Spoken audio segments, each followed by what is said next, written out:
Good morning, kids. How are you all? I hope you all are safe at your home. So, as usual, today also we are going to learn something new. And today we are going to start new chapter, which is chapter 7, the works we do. Now, the works we do, जो भी हम काम करते हैं, उसको हम क्या कहते हैं?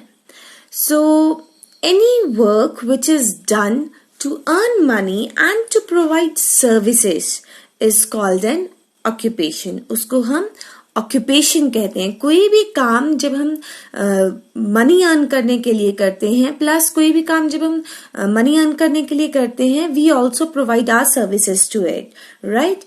To other people's. So that is known as our occupation. And now an occupation is a meaningful task that is undertaken to earn livelihood. Livelihood earn करने का क्या मतलब है?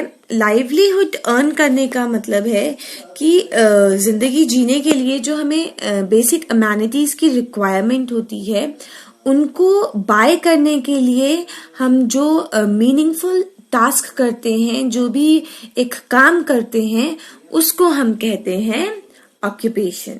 Okay, so moving further, जो occupation होते हैं वो भी different type के होते हैं. It can be of 3 types. First is skilled occupations. Second is unskilled, and third is professional. Let's begin with the first one, which is skilled. Skilled worker वो worker होते हैं बेटा जहाँ पे आपको जो आपका वर्क है, जो आपका ऑक्यूपेशन है, उसको करने के लिए आपके पास उसकी बेसिक स्किल होनी चाहिए. आपको उस पर्टिकुलर काम का आइडिया होना चाहिए. जैसे कि इलेक्ट्रीशियन हो गए, बार्बर्स हो गए, plumber, tailor, carpenter. Plumber, as far as this word plumber is concern, plumber आपको पता है प्लम्बर वो होते हैं जो घर आकर के हमारे टैप्स वगैरह ठीक करते हैं, वाटर फिटिंग का काम करते हैं. इस वर्ड में जो बी होता है, बी इज एक्चुअली साइलेंट, तो इसे प्लम्बर नहीं पढ़ा जाता है, इसे प्लम्बर कहा जाता है. Just plumber. So electrician, barber, plumber, tailor, carpenter, थोड़ी सी ट्रेनिंग के साथ these skills can be learn, और इसलिए इन्हें हम स्किल्ड ऑक्यूपेशन की कैटेगरी में रखते हैं. Now next type of occupation और professions are the unskilled one. For example rickshaw puller, vegetable seller, porter और शॉपकीपर. अनस्किल्ड वर्कर या अनस्किल्ड ऑक्यूपेशन वो ऑक्यूपेशन होते हैं बेटा जहां पे आपको पर्टिकुलर वर्क को करने के लिए किसी भी स्किल, किसी भी ट्रेनिंग या एजुकेशनल क्वालिफिकेशन की रिक्वायरमेंट नहीं होती है. आप उन चीजों को देख करके, किसी को वॉच करके, ऑब्जर्व करके, उनको फॉलो करके भी वो पर्टिकुलर ऑक्यूपेशंस आप लर्न कर सकते हैं और उनको फॉलो कर सकते हैं. फॉर एग्जाम्पल, अगर आपने घर पे देखा होगा कि आपको डस्टिंग लर्न करने की जरूरत नहीं पड़ती. You watch your parents doing the same thing, या फिर आपके घर में कोई मेड या सर्वेंट आते हैं तो आप उनको डस्टिंग करते हुए देखते हैं, और by following them you can learn them, right? So that's why these are known as unskilled occupation. And the last is the professional ones. Professional occupations वो ऑक्यूपेशंस होते हैं जिन्हें करने के लिए आपको प्रॉपर एजुकेशनल ट्रेनिंग की रिक्वायरमेंट होती है. For example doctors, teachers, engineers, singers और पायलट्स, राइट? ये जितने भी प्रोफेशन है, डॉक्टर, टीचर, इंजीनियर, ये सब आप देखेंगे कि इनकी एक प्रॉपर एजुकेशनल ट्रेनिंग होती है जिसे करने के बाद ही आप इन प्रोफेशंस को फॉलो कर सकते हैं. Okay, so moving further, next is choice of occupation. Now आप फ्यूचर में क्या बनना चाहते हैं? किसी भी पर्टिकुलर पर्सन की जो चॉइस ऑफ ऑक्यूपेशन है वो इन 4 चीजों पे डिपेंड करती है. First is interest. आपका इंटरेस्ट किस में है? राइट आप बोलते हैं कि नहीं फ्यूचर में आगे जाकर के I want to be an engineer. Why you want to be an engineer? Because I like making buildings. Right मेरा इंटरेस्ट है कंस्ट्रक्शन में, या मेरा इंटरेस्ट है सॉफ्टवेयर डिजाइनिंग में, तो फिर मैं सॉफ्टवेयर इंजीनियर बनना चाहता हूँ या चाहती हूँ. Right so your interest is first factor which influence your choice of occupation. Right secondly, what type of skills do you have? आपका इंटरेस्ट किसी पर्टिकुलर फील्ड में है लेकिन आपके पास उसकी प्रॉपर एजुकेशनल क्वालिफिकेशन नहीं है, तो भी आप अपनी उस पर्टिकुलर ऑक्यूपेशन को फॉलो नहीं कर सकते. तो second thing which is required is the proper educational qualification. आपका उतना स्किल्ड होना चाहिए उस प्रोफेशन के अकॉर्डिंग जो आप बनना चाहते हैं, और आपके पास उसकी एक प्रॉपर एजुकेशनल क्वालिफिकेशन होनी चाहिए. Thirdly, raw material, and fourth is landform. As far as raw material and landform is concerned, whichever place you choose to live in, जहाँ पे भी आप सोचते हैं कि ये पर्टिकुलर जगह आपकी कर्म भूमि होगी, यहाँ इस पर्टिकुलर प्लेस में जाकर के आप अपना वर्क करेंगे, आप अपना जो आपका ऑक्यूपेशन है, जो आपका प्रोफेशन है, उसको आप वहां पे जाकर के परस्यू करेंगे, तो उस पर्टिकुलर प्लेस में raw material according to your interest available होना चाहिए. And last is the landform. वो लैंडफॉर्म उस पर्टिकुलर टाइप की होनी चाहिए. फॉर एग्जाम्पल अगर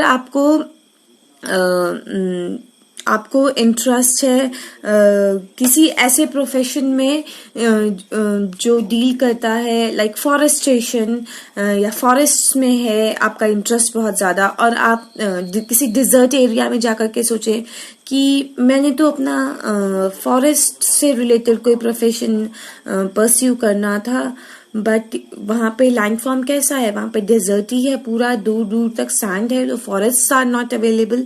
सो landform also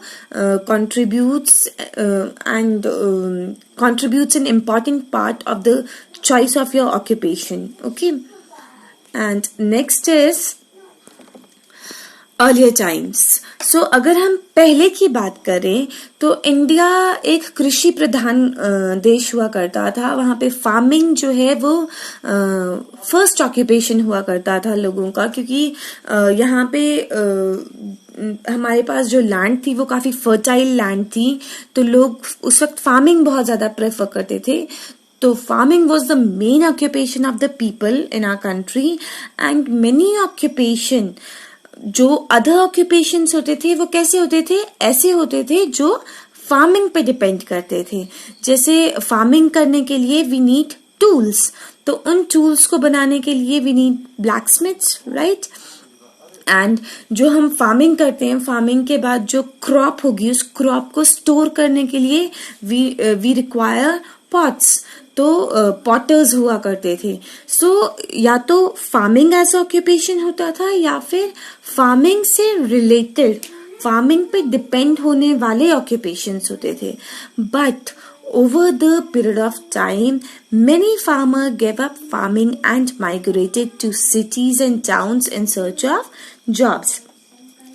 They started working in factories, pulling loads and rickshaws, etc. So जैसे जैसे वक्त बीतता गया, farmers ने अपने villages छोड़ दिए and they moved to cities and towns in search of better job, in search of better wages. And क्योंकि वो फार्मर हुआ करते थे, उनके पास एज सच कोई स्किल नहीं होती थी, ना उनके पास कोई प्रोफेशनल ट्रेनिंग होती थी. So they end up in jobs like workers in the factories or pulling loads, या तो वो रिक्शा चलाने का काम करते थे, या फिर पोर्टर्स मतलब पोर्टर्स वो लोग होते हैं जो एक जगह से दूसरी जगह सामान लेकर के जाते हैं. फॉर एग्जाम्पल द कूलीज, जो कूली हम बोलते हैं, दे आर द पोर्टर्स. तो इस तरह के अनस्किल्ड ऑक्यूपेशन जो देख करके लर्न किए जा सकते हैं, they end up to such unskilled occupations. Now, do you know what is the reason behind that these farmer gave up the farming. So many farmer gave up farming due to low income and small land holdings. We discussed this earlier also, that how family trend in India changed. उस पे हमने पढ़ा था कि कैसे जो farmer होता था, फॉर एग्जाम्पल एक फार्मर है, उनके पास इतनी लैंड है, we are just taking an example without any measurement, इतनी उनके पास लैंड है, एंड ही हैड 3 sons, उनके 3 sons हुए. तो उन्होंने क्या किया, अपनी इस लैंड को 3 parts में डिवाइड कर दिया अपने सन के लिए, राइट? अब ये जो 3 sons थे, इनमें से जो फर्स्ट सन था, ही हैड 2 sons, तो उसकी फार्म, उसका जो लैंड थी वो 2 parts में डिवाइड हो गई. जो सेकंड सन था, ही हैड 3 sons, तो उसकी भी लैंड 3 इक्वल पार्ट्स में डिवाइड हो गई. और जो फोर्थ सन था, जो थर्ड सन था उनका, third son had 4 kids and 4 sons, right? तो जो 4 sons थे, उनके बीच में उन्होंने अपनी लैंड को 4 पार्ट्स में डिवाइड कर दिया. नाउ स्टिल इनके पास जो लैंड होल्डिंग थी, इस पे किसी तरह उनकी फैमिली चल जाती थी. But later on what happened कि इन सब, ये जितने भी सन्स थे, इनके भी फर्दर, अगर हम ये लें कि इनके फर्दर 2 सन्स भी हुए, तो सी अगर हम इनको इक्वल हाफ्स में डिवाइड कर दें, क्योंकि 2 सन्स हैं ईच के, तो कितनी छोटा सा है. यहाँ पे अगर आप इस वाली फैमिली को देखें, तो इस फैमिली के पास only this much land is there, which is not enough. उसमें जितनी भी क्रॉप होगी वो उनकी कंजम्पशन के लिए बहुत लो हो जाएगी. So this small land holding and slow income from this small piece of land is the reason कि क्यों the farmer started giving up their farming profession, right? And इतनी छोटी सी लैंड थी that it was not enough to support the family, so they decided to migrate to the cities. Okay, so the reason behind their migration was the low income and small land holdings. Now when many farmers migrated to cities, तो उनके जो women focus होते थे, जो उनकी wives होती थी, उनके घर में जो फीमेल्स होती थी, they took over the farming. उन्होंने क्या किया, फार्मिंग टुक ओवर कर ली, and along with their traditional occupation like rearing animals, weaving, poetry, basket making. तो इस तरीके की जो ट्रेडिशनल ऑक्यूपेशन थे, उन्होंने उनको भी कंटिन्यू रखा और फार्मिंग भी कंटिन्यू रखी. और इससे क्या हुआ कि instead of being a single earning member of the family, जो फार्मर वो जो सिटीज में माइग्रेट कर गए थे, वो सिंगल अर्निंग मेंबर नहीं हुए फैमिली के. उनके जो फीमेल फोक्स होते थे, जो उनकी वुमेन फोक्स होते थे गांव में, क्योंकि वो फार्मिंग कर रही हैं, वो रियरिंग ऑफ एनिमल्स कर रही हैं. आपने देखा होगा गांव में बहुत सारे लोग डोमेस्टिक एनिमल्स रखते हैं, बुफेलोज को रियर करते हैं, काउज रियर करते हैं.